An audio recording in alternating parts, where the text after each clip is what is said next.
Any questions that come up during the session, do make a note of them, and then there will be opportunity for a Q&A at the end. So don't worry if there's a point that is like resonates with you and you just want to ask it at that point in time. Just write it down, note it down, and then we'll take all Q&As after the session. So yeah, I think if we are ready, Alo, we're good there, no? No pressure. Buli, we'll welcome you. Thank you. Yes.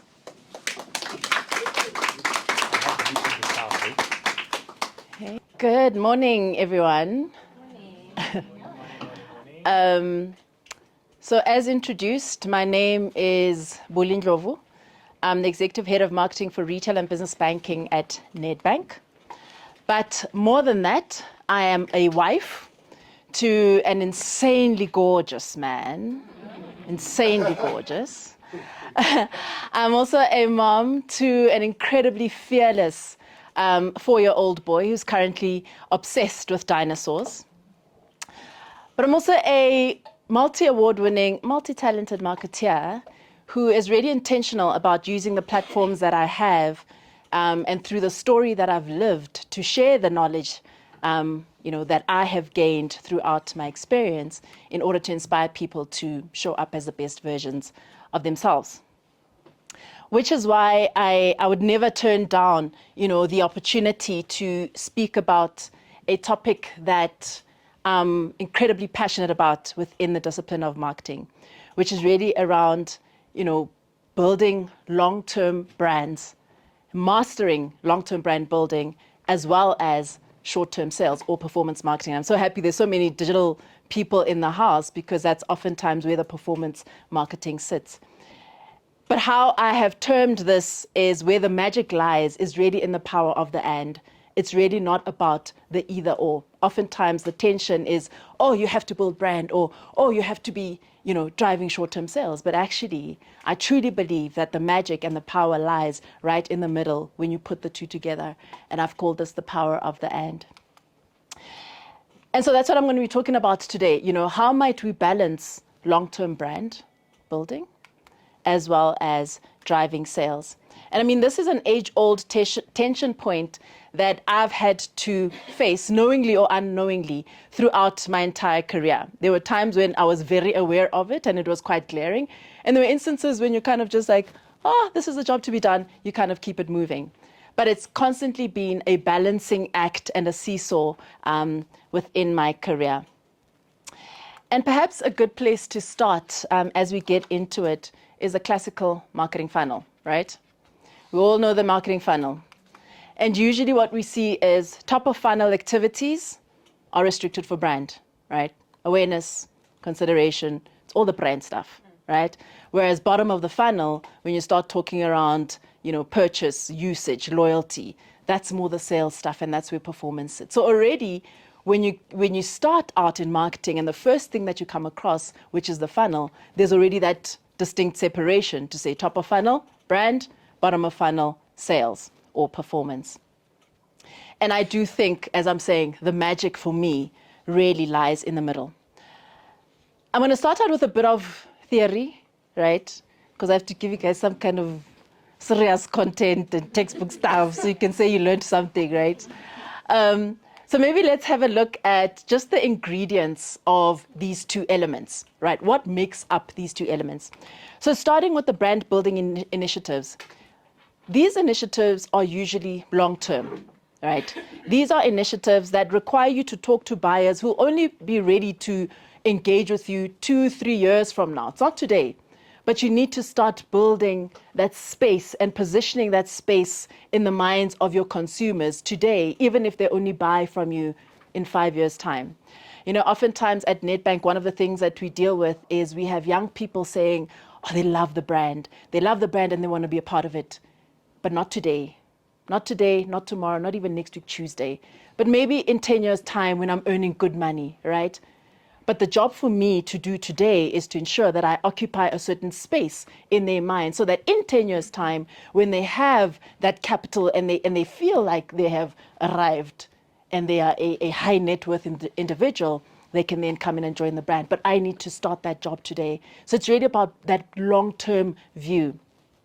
When you think about brand building initiatives, it's communications that have a broader reach, right? You're reaching broader audiences because you don't know who's in the market for what. So you want to position your brand that has a broader reach. The second thing is you need to engage. When you're talking about brand building, you engage on an emotional level. You want to try and build and connect with your audiences, right, from an emotional perspective. And then the third thing, which is around mental availability, that's what you start building today. You want to occupy a certain position in their minds so that the day they decide to buy, you already have mental availability in their own spaces. When we move on to the sales activation side, so sales activation is speaking to buyers who are ready to buy right now. Right now, I've decided I need a ring light for my makeup, right? I'm ready to buy now. I'm not ready to buy it 3 years from now. I'm ready to buy now. And therefore, when I start evaluating, I need my ring light suppliers to be ready with a deal for me right now, today. So the first thing is it requires a much more tighter targeting, right? You need to know who you're speaking to. You need to know that I'm speaking to makeup artists who are in the market for ring lights because they've got certain productions that they have to do. I'm giving city examples, right, around ring lights. It could be anything, right? But it's really around very targeted communications. The second piece is you need to engage on an intellectual level. So give me information that will help me to make the decision that I need to make in my purchase, right? So you need to arm me with the right information at that point in time. And the third piece is around then the physical availability. Oftentimes in performance marketing or short-term sales, and you'll hear me, as I said, use those that terminology interchangeably. Oftentimes it's all around the call to action. Where's the call to action? You need to tell me where to go to find this thing. Where do I go? Around the physical availability. So that's on the sales activation side. And so, of course, as a marketer, and I'm happy there's my research people at the back, as a marketer, I have to kind of defend what I'm saying with a little bit of research, right? So when you think about long-term brand building, the impact is on a longer term from a profitability perspective. So you won't see the immediate impact on sales today, but you do see it over time. And so when you think about sales, and the impact of sales or performance marketing, it's a trampoline, right? Up, down, up, down, up, down. But when you think about brand building, it's more steps and staircases, right? It's building over the long term. And now it's not to say that you need to focus on either one, right? It's not to say that the trampoline is wrong. It's not to say that the trampoline is right. It's not to say that the steps are wrong or to say that the steps are right. But the magic really lies at the intersection point of when you are able to balance those two out and the two do the job that they are meant to be doing. And therefore, this is why I truly believe that the power and the magic is at that intersection point, when it's not an either or, but it's an and.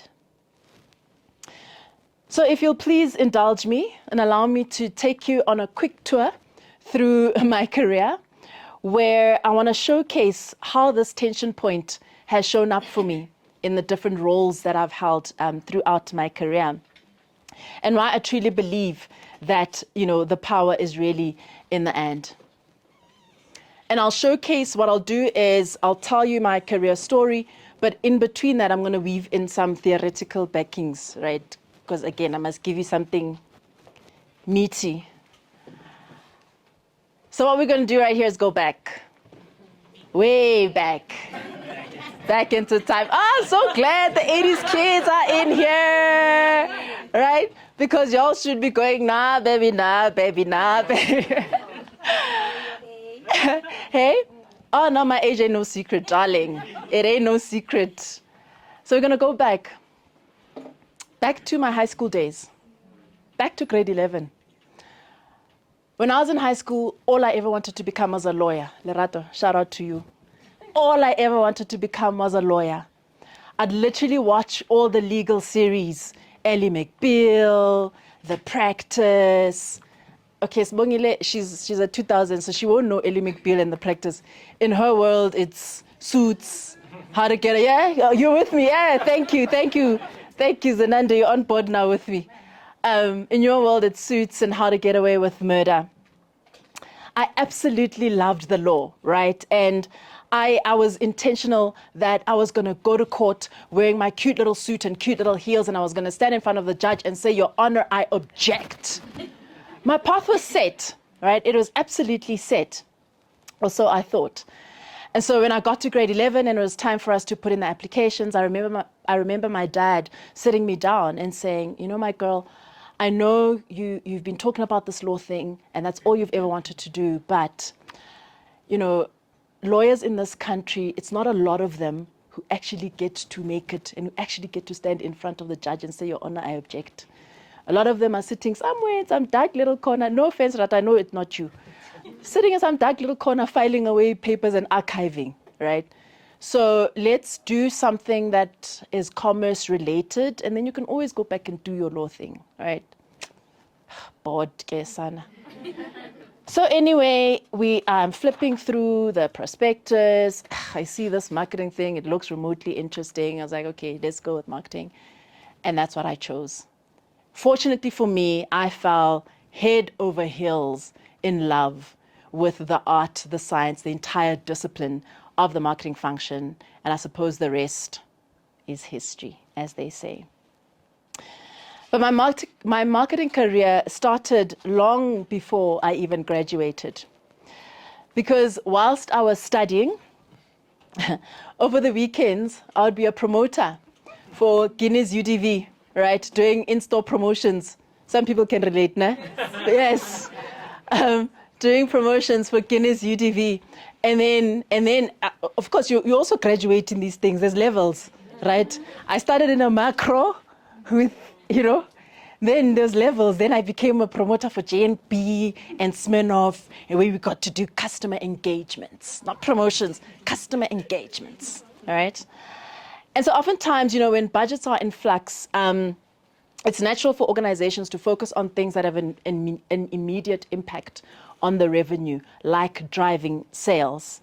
And they pull back on activities that are more difficult to connect to those immediate sales. So they focus on things like promotions and driving sales, and you must make sure SKUs, targets, this, that, and the other, because you can literally immediately see those spikes in sales. And so performance marketing, and the digital guys would know this, it's easier to measure. Right? It's a lot easier to measure, and it's a lot easier to hold you accountable to business and the results that business is demanding because of those direct measurables there. The Lions State of Creativity study of 2023 points out that 48% of the global creative community is now prioritizing investments in targeted promotions over brand building. 48%. That's a big percentage. And you hear it, right? You hear it a lot in our companies, in our organizations, where they're like, sales guys, where are the numbers? You hear it a lot. And so this stat shouldn't be as surprising, right? 48% are prioritizing it. However, I do want to say that brands who choose to focus solely on sales must watch out. Like, there are perils to only swinging things to the sales side. The first thing is around, you risk the erosion of brand equity, right? When you're constantly doing promotions and you're doing this, you're trampolining, you do risk eroding your brand and the equity that you have in your brand. It can undermine the perception and the long-term value that your brand has in the market. You know, it decreases your perceived value. It impacts on things like loyalty, because what happens is people are just looking for bargains. So the day that you don't have a sale, the day that you don't have a discount, the day that you don't have a promotion, they're going to the next bidder, right? The next person who's offering a discount off of something. The second thing is, it can lead to unsustainable growth. So where it actually impacts and hits you on the bottom line. This can lead to revenue volatility, you know, an erosion of your profit margins. It's just unsustainable. Again, when you think about a trampoline, it's not sustainable. How long can you stay up in the air when you're jumping on a trampoline? right? It's not sustainable. So it leads to a growth that is just not sustainable over time.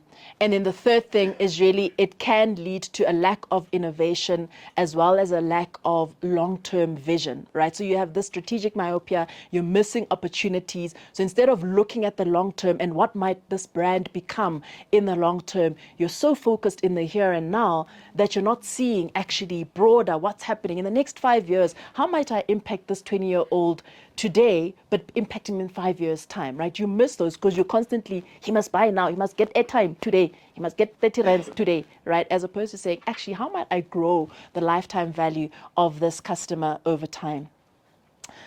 But that wasn't my problem as I was sitting there in the macro. I was a broke student, I needed the cash, the gigs were great. So that's what I carried on doing. So during my honors year, part of the requirements was you needed to do a 6 months practical or internship in order for you to get your honors degree. Fortunately for me, I was blessed with being offered a permanent employment with South African breweries, right? So SAB hired me, and I was not about to give up on the cute little suit and cute little heels. No siree. I remember arriving on my first day at work, cute little suit, cute heels, and I remember my boss looking at me and saying, this is going to be a problem. He said, Buli, you are a sales rep in the main market. What that means is that you're going to be picking up crates and taking them to Mam No Base's tavern. So the suit and the heels, they're cute, but they're just not going to work. And so there I was picking up crates and taking them to Mam No Base's tavern. I mean, I did that for a bit and I learned a lot. You know, and what I learned is that SAB has one of the most efficient distribution networks, right? Their sales strategies are second to none, and that absolutely has worked for them, right, over time, because they have a laser focus on sales and on driving sales. And that's where I learned the upside of the focus on short-term sales, right? And there's a number of things. One is around immediate goals that are easily achievable. You know, short-term sales strategies are designed to achieve those immediate goals. So when you're boosting your sales and you're driving promotions and you're driving revenue, it's immediate and you see it and you can track it, right? That's the first thing. According to a study conducted by the Australian Marketing Institute, short-term activations, right, have on average a conversion rate of 15% within the first month of implementation. 15%, that's quite high. So meaning you see direct correlation between activity, revenue. You see it. 15% conversion rate. The second thing is that these campaigns typically employ tactical marketing approaches, right? They're tactical: promotion, discount. Let's put a new pack in, new price, change this, change that. Very tactical and on the go. I've spoken about how measurable the outcomes are. That straight line, it's easy to see. However, the watch out, as mentioned, is that they can be short-lived. The impact can be short-lived because it's on the short term. But whilst I was at SAB, you know, I learned around how that business makes money because, as I mentioned, sales is the belly and it's the heart of that organization. And that strategy has worked and has served them well over time. And that's what has led to the sustainability of most of their brands because they follow this sales strategy. But, you know, at some point I thought to myself, this carrying crate stuff, like, it's cute, but nah. And so after, you know, doing that gig at SAB, I then moved and I joined MTN at arguably the best time to be a marketeer. I was brand manager of MTN during the 2010 FIFA World Cup. Beat that, right? And I mean, the World Cup, guys, I don't know if you guys remember, I don't know how young you guys, but if you guys were of any decent age in 2010, you would know that it felt like Christmas in June. Every day was Christmas, right? Now you're working in the factory that brought you Christmas, right? Because what MTN did, it was a category 2 sponsor at the time, but it felt like MTN brought the World Cup to South Africa, right? And that's because that's how we positioned it. We positioned it in a manner that wanted to make South Africans feel like we are bringing Christmas to you, right? And I mean, the World Cup couldn't have come at a better time for the MTN brand. What was happening with the brand at the time is that their unaided awareness had been in decline over the last couple of years, right? All the metrics were down. Awareness, consideration, preference, usage, loyalty, all the numbers down, right? Leading up to 2009 and into the World Cup. And so when the opportunity came to sponsor the World Cup, the brand jumped onto it because it was an activity that needed to build resonance and affinity back to the brand. And this was the one thing, and if you're talking about soccer as a passion point in a country like South Africa, that's like a beautiful marriage of true minds, right? And so that's how MTN then sponsored the World Cup. And I think, you know, produced one of the best campaigns that MTN has seen to date, which was the Ayoba campaign, right? And as we just built this, using the cultural lexicon of the day, which was Ayoba, and we attached it to the brand MTN, it became the language of 2010 World Cup. Everything was just Ayoba. And actually, when you see the video, you'll just see just that resonance and how we were able to convert that. But really, all those activities, I mean, what we did, we took such advantage, guys. Do you guys know the double-decker highway, M1 North, double-decker highway? There are those pillars. No brand has ever advertised on those pillars before MTN. So we painted those pillars and it created this effect of the South African flag as you drove through those pillars. You'd remember the government had a whole plan around extending the highways into different lanes, right? And so what we did is we used tactical messaging, things like a 5-lane highway, now that's Ayoba, right?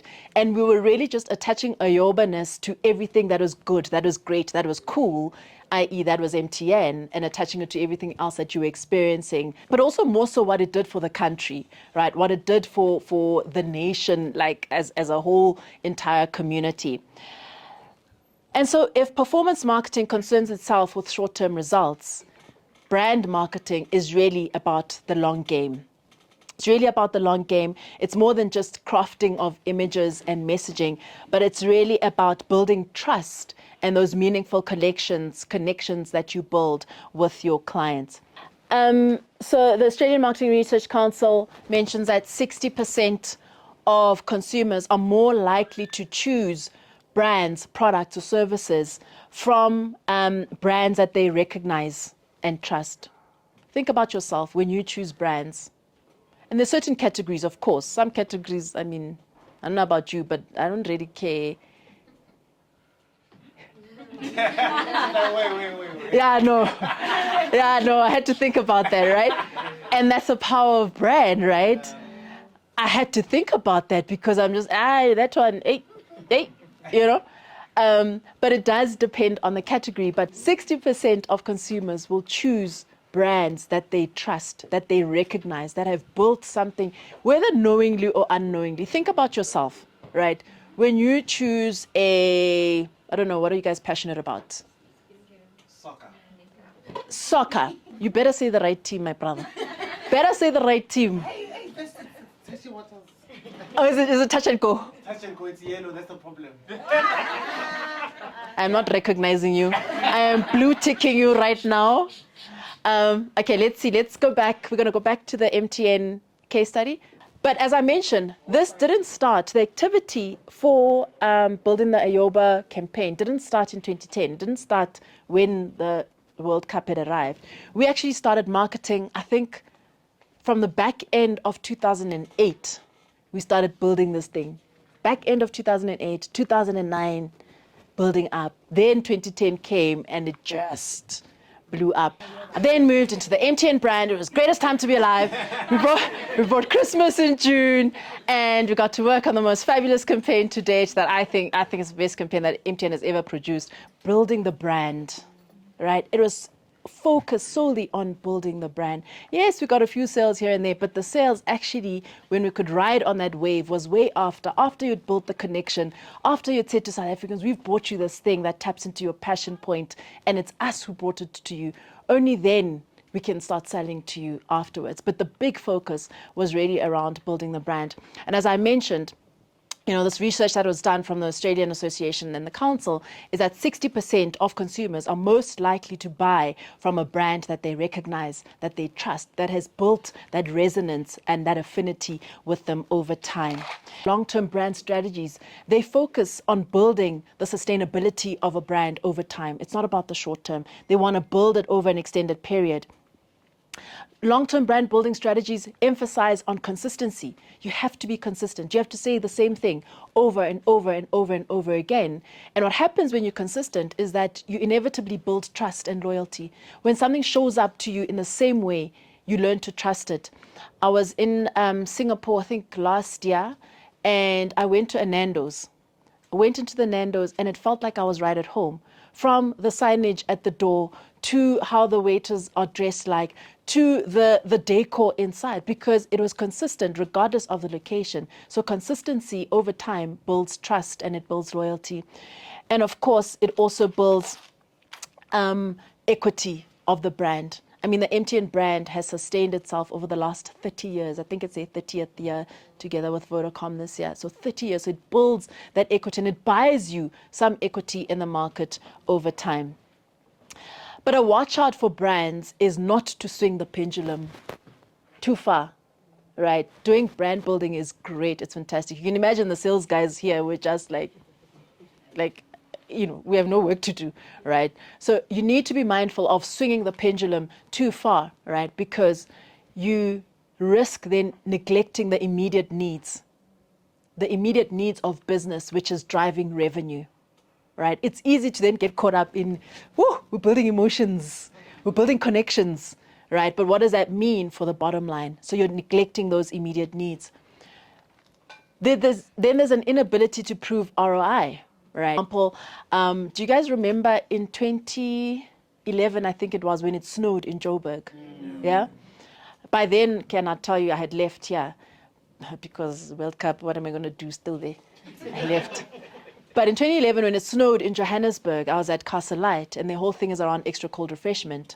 What I talk about in terms of missing market opportunities, when that snow hit Johannesburg, we literally turned a campaign around in 2 hours, where we had partnerships with the News Cafe to say, the first Castle Light is on us. And we were apologizing, say, South Africa, we're so sorry. Someone opened a Castle Light and now it's snowing, right? And it reinforced the brand. But when you're just in the long-term view, you miss capitalizing on tactical opportunities like that, because you are, and you can't capitalize on those tactical opportunities. So you risk then missing those market opportunities. But it was what MTN needed at the time. I told you all the brand metrics were down. And before you can even get to performance, before you can even sell me anything, I must at least like you. At a basic level, I must like you. Date me, woo me, impress me, do something. And that's what brand building does, right? So that's what MTN needed at the time to get those metrics up before we could even sell you something.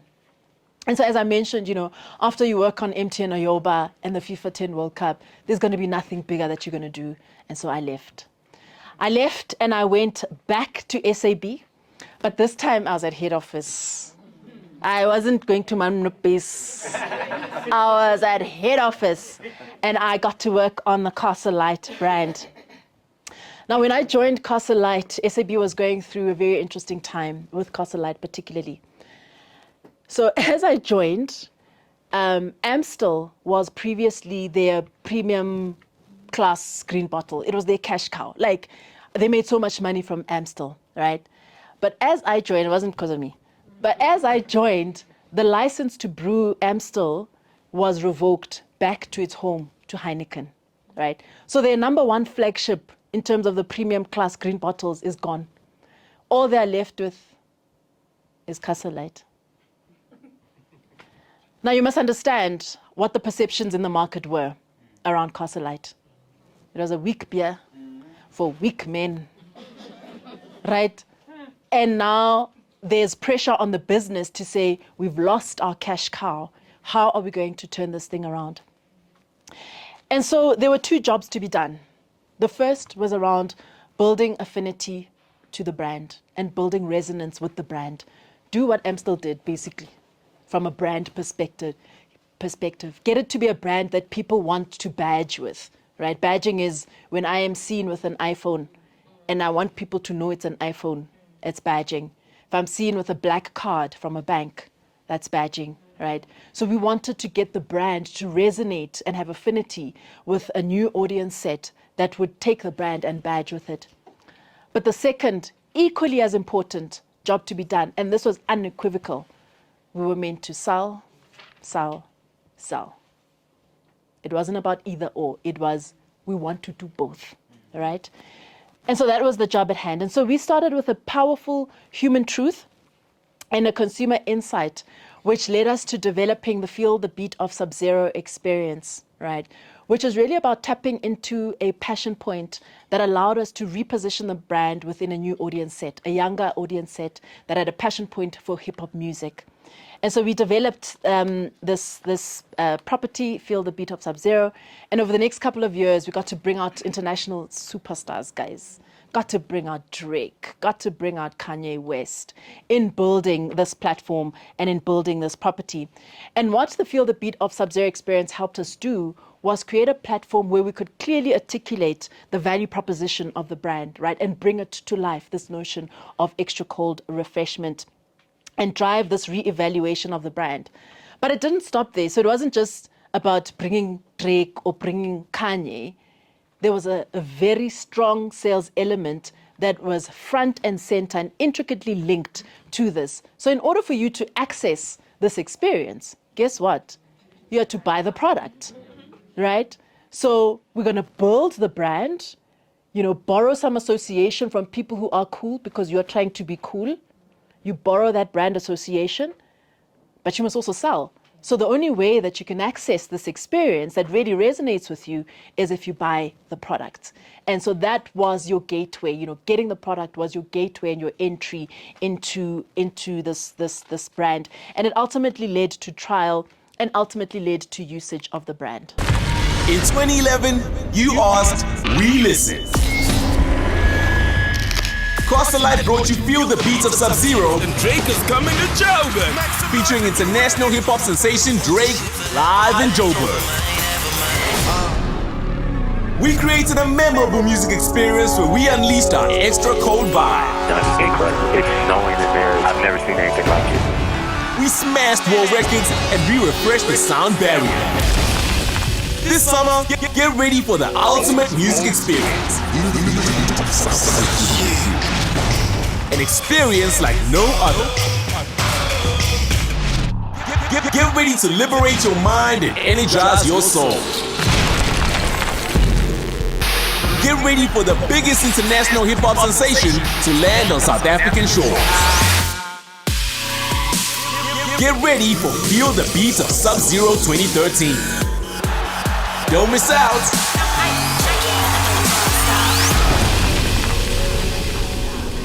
Will you be there? And so by the time I left Casa Light, the team and I had managed to grow this brand into double-digit growth, right? I think it was growing at 28% from a volume and a value perspective. The brand power score was rising in the teens. So it was a growing brand. And I think to date, I stand to be corrected, but to date, it remains their fastest growing premium green bottle, right? To date, within the AB InBev stable. And so as you can see, this 1-2 punch tactic, right? 1-2 punch strategy of focusing on brand and sales is really how you grow iconic brands and help them to be sustainable and commercially viable over time. Then, of course, after you get to bring out Drake and you get to bring out Kanye. I mean, what can you do? Geez, the brand is growing. What more are you going to do? And so I left and I joined Samsung. And so at Samsung, I mean, Samsung is, it's a global brand. So from a South Africa perspective, we're already riding on the coattails of the global brand. So our focus was on sales, SKUs, fast movers, slow burns. What SKU is moving? Where is it moving? Location. And it was really just around managing the entire marketing ecosystem. When you think about, is it Kotler? Kotler's 4 Ps of price, place, promotion, product. because who's still,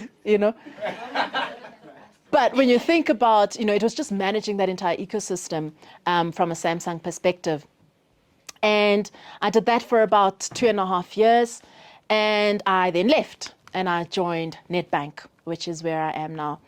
I've been with Nedbank for about 8 years now. I know, right? It's literally my longest corporate gig. And I often tell people I grew up here. All my marketing acumen was actually put to the test, right? Because, who leaves FMCG, telco, to do marketing for a bank? But if I tell you that the reason I've stayed for 8 years is because I have been loving every single day of the 8 years, right? And just getting to do all the exciting things that you can dream up of doing inside a bank. So I joined within the role of head of brand and advertising. So I really got to work on massive brand building initiatives, so from repositioning the brand, from Make Things Happen to See Money Differently, to working on big properties like Nedbank Cup, Nedbank Golf Challenge, Design Indaba. All the stuff that builds brand, right? 3 years in, I got the proverbial itch and I was just like, I want to go into business. I want to see how the belly of this, how does the bank actually make money? And that's when I crossed the atrium. Nedbank has one of the most beautiful buildings, guys. If you ever have an opportunity, just to walk through the building, it's beautiful. It's stunningly beautiful. And so I crossed the atrium and I joined the retail and business banking team, which is and the team that I'm in right now, which is really all around commercialization, right? If you're thinking funnel, I went from top funnel to bottom of the funnel, right? And I love the atrium because it's actually such a physical representation of this tension point that we speak of, right? So group marketing, which is the team where I was, which arguably looks after the brand, is located, this is pre-COVID when we were still in the office, is located on the one side of the atrium, so by where that banner is, right? So that's where kind of brand sits on that one side. And retail, which is where commercialization sits, is literally on the exact opposite side of the building, right? Which is now the team that I'm joining. And you've got this atrium in the middle. Now, I was faced with a decision to make, right? I could view the atrium as this gulf between separating two army camps that are operating on two different mandates. Or I could choose to see the atrium as the bridge that connects the two that are trying to achieve the best for this brand. And I chose the latter. I chose to use the atrium and to see the atrium as the point of conversion and intersection that can bind and has the ability to connect these two teams in order to build this brand. And so by way of an example, I'm going to use a campaign recently launched and just in the spirit of the Nedbank Cup final that's taking place tomorrow. I'm going to use the Nedbank Cup to talk you through how we've managed to balance these two worlds, how we've managed to grow brand and drive sales and drive revenue and do performance marketing through the Nedbank Cup, which is a big brand building initiative. This is for those who watch the game for 90 minutes, but speak about it for the next 90 days. Those who travel the distance. And those who are never too distant from the action. For those who call each other member, because wearing the same colors is enough to make us family.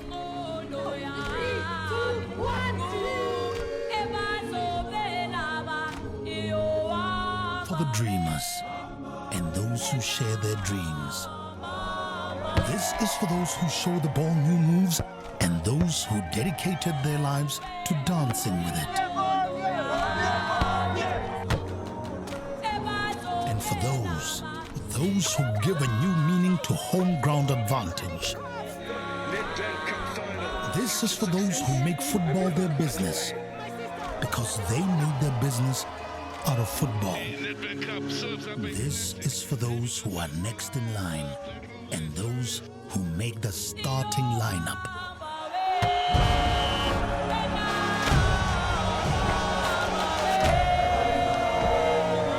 This is the one that belongs to us all. Kiyona ya rona, the Nedbank Cup. This is one of the most beautiful properties that I've gotten to work on, certainly just from a building the brand perspective. And how this came about, actually, what the business required at the time, we started sponsoring the Nedbank Cup in 2009. And what was required at the time is that the bank needed to pivot. It needed to pivot and position itself as a bank for all, right? So you guys understand the history of Nedbank, predominantly white, predominantly affluent, unreachable. You know, it's for those Stellenbosch monies, you know. And really sponsoring the Nedbank Cup was to say, actually, this brand, we wanted to resonate with South Africans. And we identified a passion point that resonated with the majority of South Africans, which is around soccer. So that's why we took up the Nedbank Cup. So I think the first thing that you need to be aware of in terms of building these bridges or basking in the rays of the atrium is develop a unified marketing strategy, right? So understand what are the objectives from a brand building perspective and understand what are the objectives from a short-term sales perspective. But both of these objectives aren't living on their own in isolation. They have to be speaking to the overarching business objective. Where is the business trying to go? What is the business trying to do? So that's kind of the first thing you need to do. Develop a unified marketing strategy. The second thing is then you need to segment your market appropriately, right? And once you segment your market appropriately, then your communications will flow in that manner. So speak to a certain audience from a brand building perspective. Remember, we spoke about brand has a broader reach. So speak to that broader reach. But then from a performance perspective, how do you then target specific audiences that are looking for something or that are in the market for something from you right now? And I'll show you an example of, you know, coming from the Nedbank Cup and how we've done that. And then, of course, balance the content mix. Balance it. It can't all be just about brand.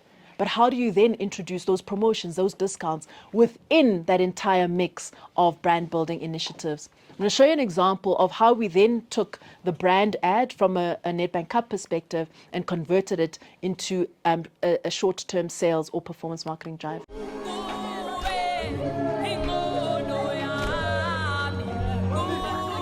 This is for those who watch the game for 90 minutes but speak about it for the next 90 days. For the first time ever, if your favorite team wins the Nedbank Cup, then you could win your share of 5 million rand. Open a My Goals Plus account and visit nedbankcup.co.za to start your journey to glory. The Nedbank Cup. Kiyona Yarona. And so you can see the clear example, right? Long-term brand, over time, steps, staircases, build it over time. We've been doing this from 2009. Short-term trampoline, sales, promotion. If you open an account, you stand a chance to win 5 million rand.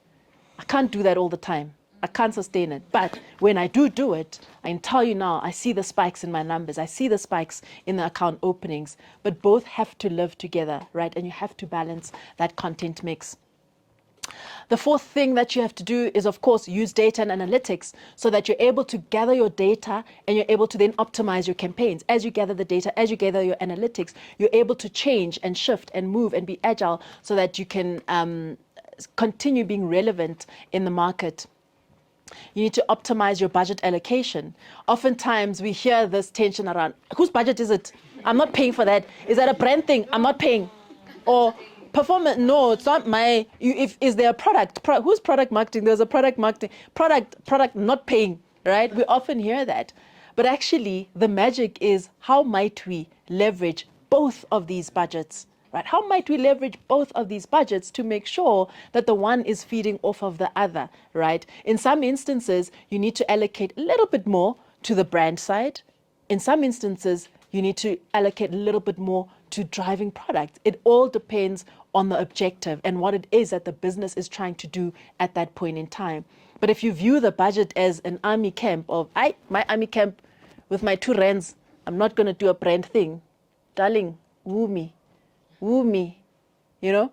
Or if I'm on product side, I'm like, I'm not going to do that. Guess what? No one buys from a brand they don't know. So, of course, leverage technology. How much you use automation, right? Again, allowing you either to be quicker in market or just leveraging the power that technology has. Fostering cross-departmental collaboration, that's a big thing, and it's a thing that trips a lot of people up, right? When you operate in silos, operating in those different camps of us and them, it's brand, no, we are product, how might you foster, how might you live and bask in the atrium? It's such a beautiful place.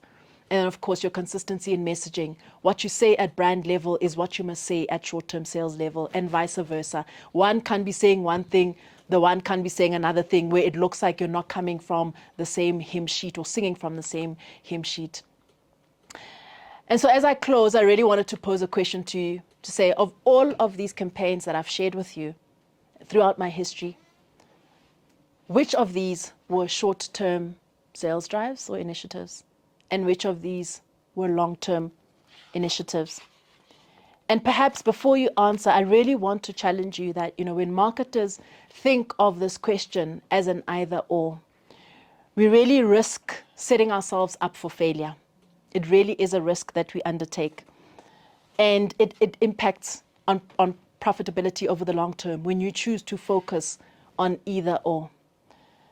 But I really want to challenge you that, for sustainable business and for sustainable brands, how might you as a marketer live in the power of the and bask in the sun rays that shines through the atrium? Because our job as marketeers, regardless of where you sit, is to win the hearts and the minds of our customers. And arguably, heart is where brand lives. Mind is where product lives. But the two don't operate separately. Without a heart, the brain is useless. Without a brain, the heart is useless. So how might we live in the space that is in between and win the hearts and the minds of our customers? My name is Buli Ndlovu. Thank you so much for being such a wonderful audience.